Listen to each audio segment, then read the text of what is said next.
गुजरात, राजस्थान, मध्य प्रदेश, केरल, झारखंड, ये वो तमाम राज्य हैं जहां कोरोना के बाद अब एक नई बीमारी ने या एक नए खतरे ने दस्तक दे दी है। नाम है बर्ड फ्लू। वैसे तो खुले आसमान में उड़ान भरने वाले पक्षी हमें बहुत सुंदर लगते हैं, लेकिन जब ये पक्षी बीमारी लेकर धरती पर उड़े तो शायद हम सबके लिए खतरा पैदा कर सकते हैं। और इन दिनों देश में कुछ ऐसा ही हो रहा है, क्योंकि देश कोरोना की चुनौतियों से धीरे धीरे उभर रहा था, लेकिन इस बीच बर्ड फ्लू की दस्तक ने देश में एक नया खतरा बढ़ा दिया है। कैसी है देश में नई चुनौती, इस पर यह रिपोर्ट देखिए।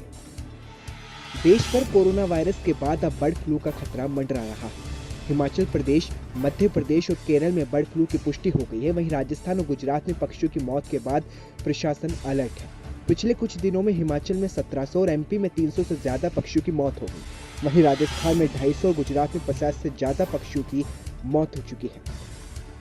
बात करें मध्य प्रदेश की, तो मध्य प्रदेश में अब तक 154 कौवों की मौत हो चुकी है। इसके साथ ही बर्ड फ्लू की आशंका के चलते डेली कॉलेज के आसपास के इलाकों में अलर्टनेस भी बढ़ा दी गई है। साथ ही साथ इंदौर में भी चिड़ियाघरों में भी सर्विलांस पर रखा गया। इससे पहले मंदसौर में बीते 3 दिन में 170 और खरगोन में 15 कौवों की मौत हो चुकी है।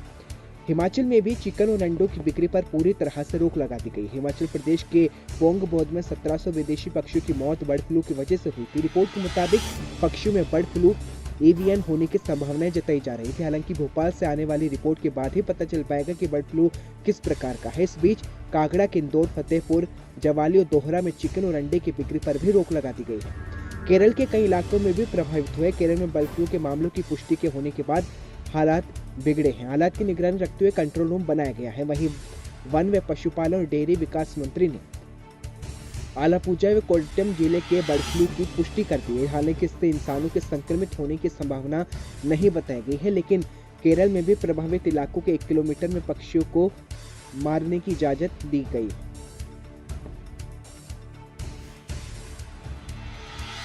राजस्थान समेत जयपुर में भी कई जिलों में 252 कौवों की मौत हो चुकी है। राजस्थान में जयपुर समेत अलग अलग जिलों में अब तक 252 कौवों की मौत हो चुकी है। आधिकारिक आंकड़ों के मुताबिक झालावाड़ में 100, कोटा में 47, बारा में 72, पाली में 19, जोधपुर और जयपुर में 7 कौवों समेत 252 की मौत हो चुकी है। पशुपालन विभाग की ओर से हर इलाकों में अलर्ट जारी करने के आदेश दिए गए। हालात पर नजर रखने के लिए कंट्रोल रूम भी बनाया गया है। वहीं गुजरात में भी 53 पक्षियों के मरने की खबर सामने आई है, जहां जूनागढ़ के बाटवा गांव में 2 जनवरी को बतख, टिटहरी, बगुला समेत 53 पक्षियों की मौत हो गई। बर्ड फ्लू की आशंका के चलते इसके शव को पोस्टमार्टम के लिए भेजा गया। रेंज फॉरेस्ट ऑफिसर ने मौत की वजह किसी गंभीर बीमारी की वजह से होने की बताई है। इसके बाद राज्य में अलर्ट घोषित कर दिया गया है। झारखंड में भी कुछ राज्यों में बर्ड फ्लू के मामले सामने आने के बाद झारखंड में भी अलर्ट जारी किया गया है।